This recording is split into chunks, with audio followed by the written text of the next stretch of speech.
Hey everybody, Esti-Fit Chick here. So today I wanted to talk about my story with divorce. It's a tough subject. It's things that a lot of times people don't want to share, and somebody requested that I do a video about it. So I hope that it can help somebody out there. It's never really an easy thing to go through. It's definitely not an easy situation, and it's not really even something that's easy to talk about. So I'm going to try to do it in the best way that I can without, saying too much. So I'll do my best, bear with me. So when I had let me take you back to the beginning. So I met my ex-husband when I was 15 years old. And we dated on and off up until I was 21. At that time, we were then in a stable relationship until we got married. Everybody has their backgrounds, everybody has their issues. We are all flawed. I'm not saying I'm perfect in any way or by any means.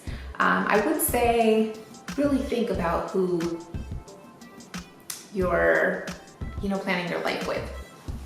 And make sure that you are compatible, not only in what you like to do, but in ways that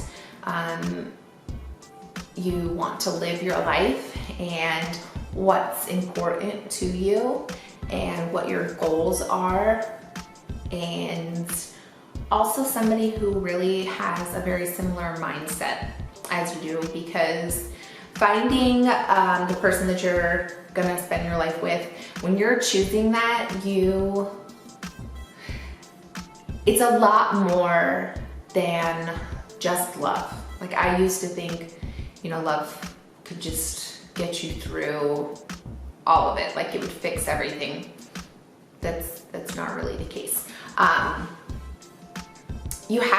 They're like your partner, your business partner in life.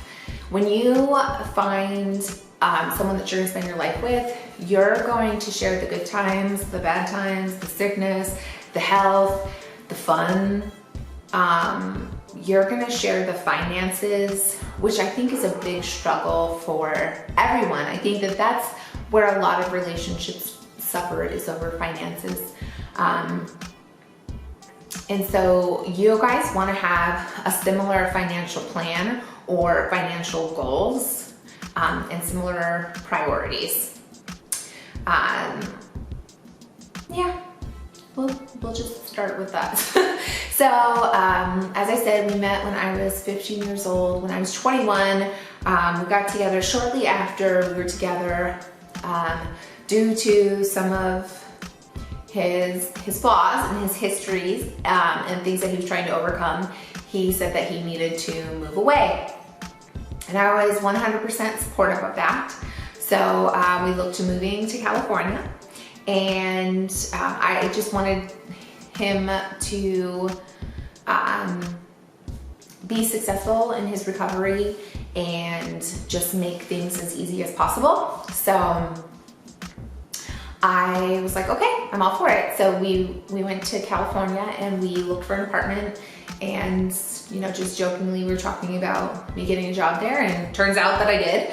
So I ended up moving out there earlier than he did, to a whole different state. It was my first time moving out of my parents' house. Just brilliant. The only people I knew there was my aunt and uncle, who I'm not even really close with. I didn't even, I don't know them all that well. I know of them, but they weren't around a lot when I was a kid. Sure, they came to visit, so I knew them that way, but just wasn't on a really personal level, I guess you would say. I don't know how to explain it. So, and even then, they lived a good, probably about 45 minutes to an hour away. So it's not like I really had anyone there, and that was really tough for me emotionally, but it was something that I was willing to do for the sake of love. So then he came out, and initially he couldn't bring his car. So we were sharing a car for a while until we could bring that out. And we were starting from scratch, and so we were working as much as we could as a team, and just making the best of what we could. And initially things were pretty good. After time, some of those flaws became an issue again, and I was told not to say anything, and I didn't want to say anything to my family about what we were going through, and I didn't want to say anything to my friends because I didn't want people to be like, why are you with him? Why do you stay with him? I didn't want people to criticize. I was fearful of that. So I wasn't really honest with everyone. I just kept it to myself, basically. So in those times I felt really alone, and it was hard to process, and so I just kind of stuffed everything inside. And as time went on, I just noticed that he was a dreamer and I am a doer, and so he just had one way of thinking, this is what we're gonna do, we're gonna have so much fun, blah, blah, blah. But he wasn't really working towards making those things happen as far as a financial standpoint. And so all of that burden fell on me, which was pretty difficult. And I wasn't trying to be negative, but it would just be, to him, he would always say oh, you're so negative. And I'm like, no, I'm just a realist. So we didn't really see eye to eye on that. And that created a big issue, financially. There was also his flaws that he was dealing with, and there would be episodes, and then we would kind of move past them, and then a short period of time would go by, and something would happen again, and he'd be like, no, it's never gonna happen again, it's never gonna happen again. And then a few months down the line, it would happen again, and I was so foolish to believe that it would not happen again. And it just kept repeating itself. And there was a period of time we were looking to buy a condo, and he had poor credit, so everything was on me. And I remember filling out the paperwork, feeling so completely alone. I really just, he wanted a condo and he wanted all those things, but he wasn't there for the support, the mental support and emotional support that I needed to get through the process of the paperwork. It was just so overwhelming, and his reaction was just stop being negative, just do it. And again, it just put me in a really overwhelmed and lonely place. Also, when I thought about going back to school, I was trying to choose and what I wanted to do and how I was going to better our life financially, and what I could do to get us, out of debt and those sorts of things. And he just wasn't really supportive there either. He's like, I don't care, just choose something.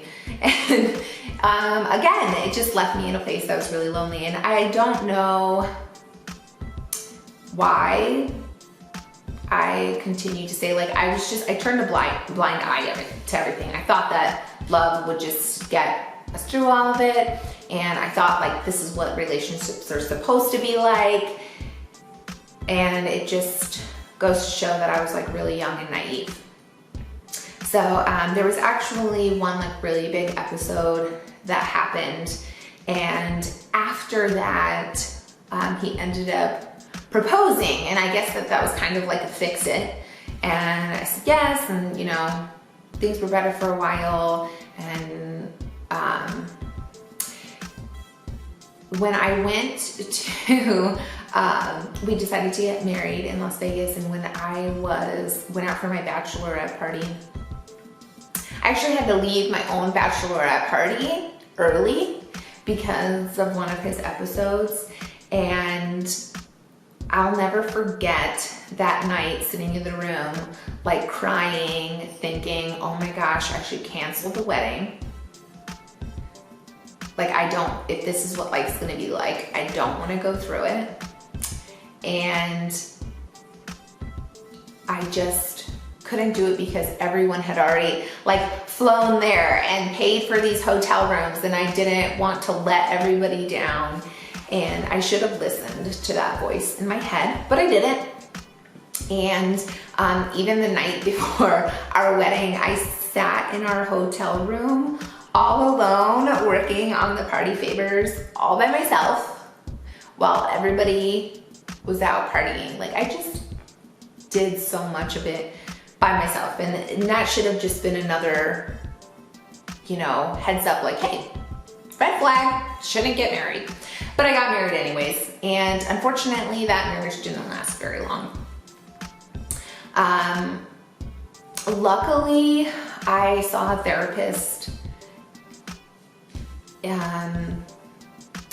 probably about a year into our marriage, who really helped to shine some light on it. And I really just stuffed everything deep down inside, all of the problems. I tried to hide it from myself, I tried to hide it from the world. And what's really funny is, well, it's not really funny like ha ha, but what's really ironic about it is afterwards, like when I finally decided to make the split happen, people all around me started telling me like, oh yeah, we noticed you were so miserable. And just nobody wanted to say anything. So people didn't want to say anything, but everyone could see it from the outside. And I thought that I was hiding it so well, but I wasn't. And some of the reasons that I stayed is, A, I didn't want to be a failure. I felt like I would be a failure if the marriage didn't work. I didn't want to let his family down. I didn't want to admit to my family that I, married the wrong guy. I didn't want to admit to myself that I married the wrong guy. I planned on getting married once, and that was it. And I guess you just have to be really honest with yourself and really think things through before you go through that. And there were several red flags, and I should have listened to them. But then once we were there, I also kept thinking, because there were several times I'm like, but I can't afford to live by myself. Like, I can't do it by myself. And I really had this insecurity that I couldn't do it by myself. Like, I couldn't afford to live with it. I didn't want to move, back home with my parents. I just didn't want to be a failure. And at some point, I just had to take, a leap of faith. And, God gave me strength to go ahead and start talking about things. And when I did, he was not very responsive. And I tried to offer counseling and ways for us to work on things, but he was not very receptive. It wasn't until the point that it was kind of over where he said like, okay, I'll try. But at that point, I was so done. I was so emotionally exhausted. I had already thought about everything. And also I just didn't believe him, because there were so many times that he said that he wouldn't do things anymore, he was going to change, and he never did. And really, I didn't want him to change because of me, because it's something I wanted to do. It has to be, if change is going to be permanent, it has to be because of something that he wants to do. And an ultimatum is not the way. So I just knew that it was kind of best to let go and like we needed time apart. And we did try again to work things out after we had split up, but I found out really quickly into that wasn't gonna work. And there were unfortunately other things I found out even more so after the fact, but there were red flags all along. And when we would go and hang out with like his friends, he would treat me differently, kind of like put on a show for people, and I really didn't like that. But I was so insecure in, you know, failing, so fearful of failing, and I just didn't want to be like a problem maker. So I just, again, I hid everything and I just stuffed it down. And so when the split came out, like everyone was so shocked. They were like, they had no idea that there were any problems, and it's just because I had been stuffing it all along. So that was really tough, but I made it through. I had to work 2 jobs. There was a lot of drama and BS that followed, but you know what? I got through it all. And to get through it, you just have to take it day by day and have a support system. It's amazing when you open up to people how supportive they'll be. I made some really great and strong friends. Like my relationships, my friendships got so much stronger during that time, and I'm so thankful for those people. They will forever be a part of my life, and I hold them very dear to my heart. But they helped me get through it, and another thing that helped me get through it was God. And whether you believe in God or something bigger out there, whatever it is that you believe in, that's the place that you turn. And you know, I mean, I believed in God before, but I wasn't really a church goer, and I started going to church, and it changed my life. Like God really spoke to me, and He helped me through. And I didn't know how I was gonna get through it. Sometimes I look back, I don't know how I got through it, but well, I do know. It was Him. God helped me through it, and my friends, and they were just amazing. And I'm not gonna say that it was easy, because no part of it is easy, but having friends, having faith, having something that you believe in, you know, meditation, prayer, reflection, all of those things, focusing on loving yourself. That is huge. You have to love yourself. You have to put time and effort into things that you love. It was a time that I decided to take care of myself. So not only did I work 2 jobs, that's when my fitness journey really started. I also went back to school. I did all of these things that I wanted to do for so many years but couldn't. And it's because I couldn't even love myself in the relationship that I was in, because I was so busy being afraid. Like fear can really hold you back. So it took a lot to face everything. But if I can do it, you can do it. Like anybody can do it. You really can. And you just have to love yourself, because you're the one who's gonna be with you through everything. And if you want other people to love you, you first have to learn to love yourself and forgive yourself, because you deserve it. Everybody deserves to be forgiven, and you're not doing yourself any favors by being mad at yourself or feeling like a failure or any of that. So that and journaling. I wrote my feelings down all of the time, the good, the bad. I wrote a lot of letters that I never sent. And one thing that one of my friends recommended to me was something I still actually look back at today. And it really helped me. So I wrote out everything that I wanted in a man and everything that I didn't want. So I learned from that relationship all of the characteristics in a man that I wanted, because there were definitely good things about him. There were definitely fun times, but then there was also the bad. And so it helped me to realize what I don't want. And I got a very clear picture of what I wanted, and it helped me to find the right guy for me, but it also helped me to stay focused. Well, thank you guys so much for watching.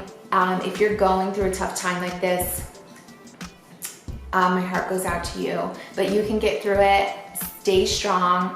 I love you guys. Thank you so much for watching. Don't forget to like and subscribe. And if you like this video, please go ahead and share it with your friends and family. All right, love you guys. Bye.